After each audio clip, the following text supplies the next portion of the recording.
sore Sobat Melinda, bertemu lagi di acara Afternoon Tea bersama saya, Dr. Wanda, Direktur Rumah Sakit Ibu dan Anak Melinda, dan di sebelah saya ada Dr. Julius, spesialis obgyn di Rumah Sakit Ibu dan Anak Melinda. Dokter, perkenalkan dulu sama Sobat Melinda.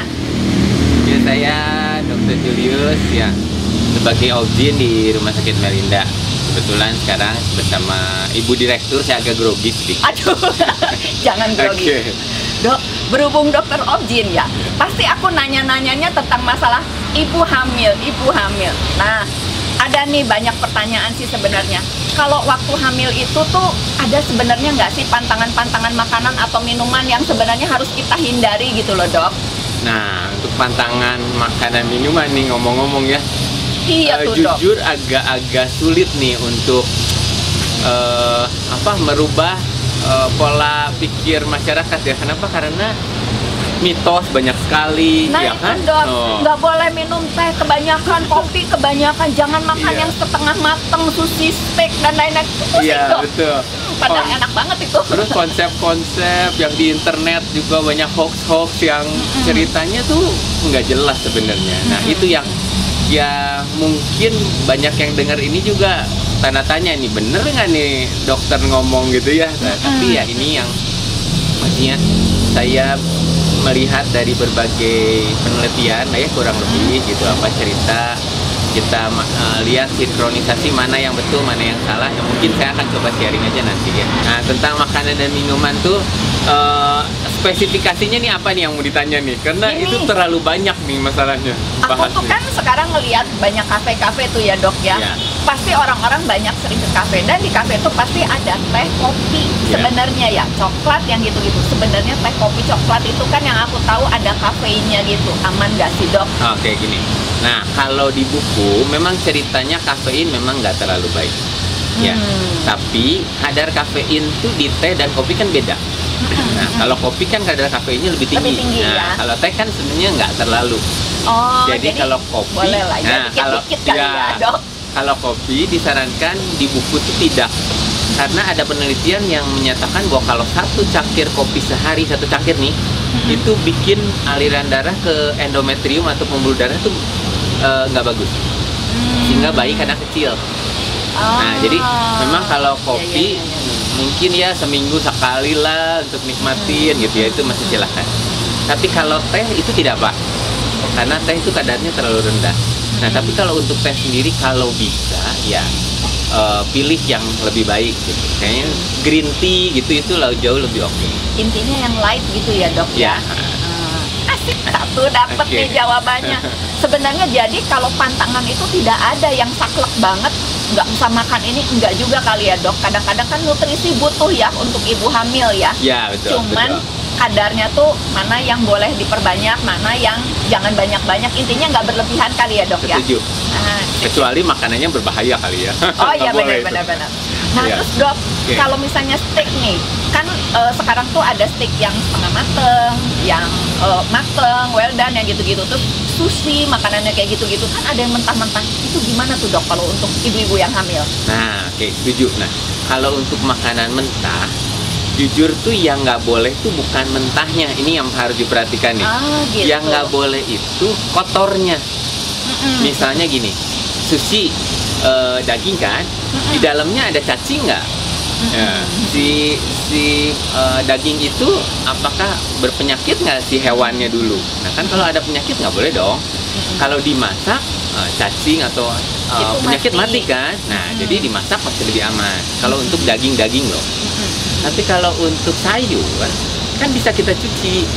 Nah, tapi ya kalau bisa kayak misalnya lalaban itu bagus kan untuk ibu hamil, bagus banget. Bagus banget Bagus ya, Dok banget, ya. tapi harus bersih.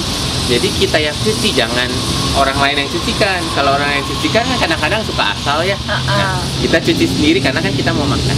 Nah, jadi kalau itu kita udah cuci bersih, harusnya sih oke.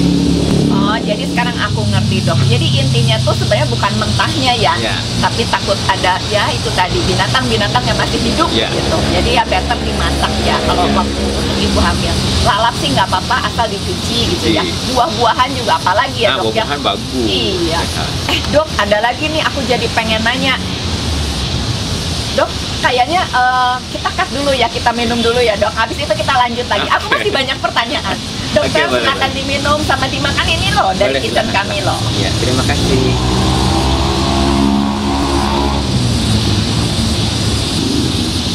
Dokter, snacknya juga dok.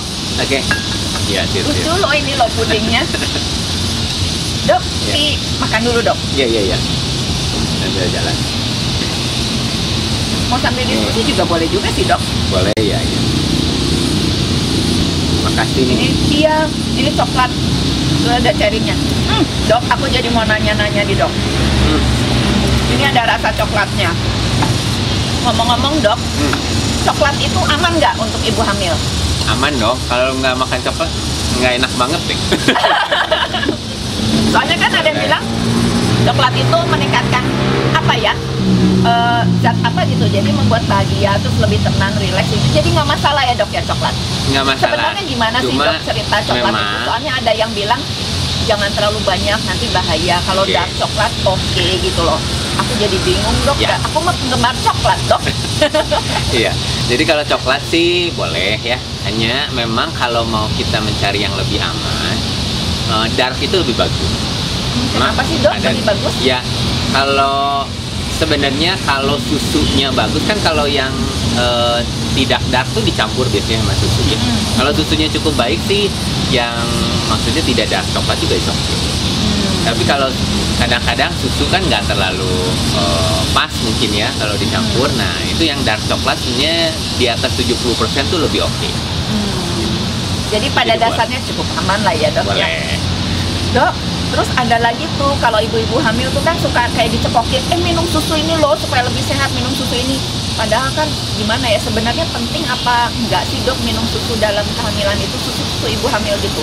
Nah ini jawab ini agak-agak sulit Bingung nih ya? karena ada berhubungan dengan pabrik susu nanti ya. Nanti dokter Oke. kena syu. Tapi ya prinsipnya gini, kalau secara umum susu itu kan sehat. Ya jadi susu yang terbaik sebenarnya untuk ibu hamil itu banyak kan orang yang nanya susu almond, susu kedelai, susu sapi mana gitu. Nah sebenarnya yang terbaik tetap susu sapi. Ya. Susu sapi ya Susu dok sapi, ya? ya. Dan better sih jangan yang banyak proses seperti kayak low fat atau apa kan banyak diproses lagi tuh. Nah itu better jangan. Jadi harus yang bener-bener whole milk, ya full cream kalau istilah kita ya whole milk. Itu yang tanpa terlalu proses, cuma ada kayak seperti pasteurisasi atau mensterilkan supaya si susu itu tidak ada kuman. Nah jadi susu yang paling alami itu yang terbaik. Memang kalau susu bubuk, nah ya boleh, tapi Namanya juga memang udah diproses sudah ya, Dok, proses, jadi pasti kualitasnya dengan susu sapi yang murni biasa berkurang. Jadi intinya tuh sebenarnya mungkin kalau yang saya tangkap ya dok, produk susu itu hanya untuk suplemen, karena takutnya ibu-ibu hamil tuh pas lagi trimester pertama apalagi ya dok, mual banget, makannya kurang, jadi ditambahin. Tapi akhirnya jadi kok di mindsetnya tuh seakan-akan penting. Jadi kalau nggak minum nanti takut janinnya tidak sehat, padahal nggak juga ya dok. Enggak juga, tapi yang penting asupannya cukup. Kalau ditambah susu boleh, ya kalau misalnya asupannya sudah cukup, tidak. Terus dok, ada lagi nih aku kok jadi kepikirannya. Kan ada trimester 1, 2, 3 tuh ya dok ya dalam kehamilan. Jadi yang paling krusial banget trimester pertama kali ya dok, yang makannya benar-benar bergizi banget. Kan pembentukan organ ya dok ya? Ya betul. Nah ini masalahnya. Atau sama aja semuanya? Nah seluruh kehamilan itu memang proses perkembangan bayi itu penting. Jadi tidak ada yang spesifik khusus trimester mana nih sebenarnya yang untuk makanan. Jadi seluruh kehamilan kalau bisa makanannya sehat, baik. Memang pembentukan organ betul di trimester 1. Ya di trimester 1 tuh lengkap semuanya pembentukan organ. Tapi ya sayangnya trimester 1 kan banyak sekali orang yang mual. Tuh Nah, dok. untuk cari makanan sehat tuh dia Susah banget. susah. Nah, jadi ya diatur seoptimal mungkin supaya trimester 1 bisa makanannya tetap sehat walaupun dia mual. Tapi kalau di trimester 1 tidak bisa dioptimalkan, ya trimester 2, 3 harus Masih bisa ngejar sih ya dok ya sebenarnya. Oh, oke, sip, sip. Jadi sebenarnya intinya nggak ada pemisahan trimester 1, 2, 3. Intinya semuanya makanannya bergizi. Pantangan juga sebenarnya tidak mutlak ya dok ya, Ya, cuman betul. dilihat porsinya aja ya. Intinya tidak berlebihan kali ya dok ya Ya. makanannya. Ada lagi nggak dok tips-tips tentang makanan dan minuman untuk ibu-ibu hamil ini? Biasanya yang pasien yang sering tanya ke saya tuh soal buah tuh, Nah, itu. duren gitu kan. Mereka tuh Apalagi gimana musimnya tuh dok? Iya. Nah tuh gimana tuh dok? Nah, kalau buat saya sih prinsipnya boleh. Yang tadi kan kata Dokter Wanda kan asal yang jangan berlebih. Ya, duren atau kata orang-orang yang paling tabu tuh nanas tuh pada Nah itu ibu dok. hamil kan. Ya. Padahal itu enak banget itu dok. Saya Ya. doyan. Sebenarnya boleh sih boleh.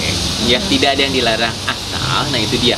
Duren, nanas seperti itu kan bukan termasuk buah yang sehat. Karena itu menghancurkan protein ya dok. ya? Nah, prinsipnya sih untuk orang yang tidak hamil aja itu kan bukan buah sehat. Jadi apalagi bolehlah. untuk ibu hamil Iya, lebih apalagi untuk ibu rentan gitu hamil, ya. Betul. Oh, Dia kan iya, ada iya. baby. Jadi kalau bisa jangan terlalu banyak lah. Nyicip-nyicip ke Bita bolehlah gitu ya, tapi jangan berlebih gitu. Nah, kalau buah-buah sehat kayak pepaya, semangka gitu kan, ya silahkan gitu. Itu untuk banyak boleh. Intinya kok kayak diet ya dok ya, pengendalian diri dan pengendalian nafsu ya dok ya sebenarnya. Jadi ngelihatnya kayak gitu tuh nggak habek gitu Iya. ya. Aduh seneng banget nih bincang-bincang dengan Dokter Julius. Dokter, kayaknya waktunya sudah cukup ini. Oke. Jadi kita kayaknya mesti pamit dulu sama Sobat Melinda. Sobat Melinda, saya ucapkan terima kasih karena sudah menonton acara kami bersama saya dan Dokter Julius di Afternoon Tea. Ya, Oke dokter, kita terima kasih. pamit dulu sama Terima mereka. kasih, Selamat sore.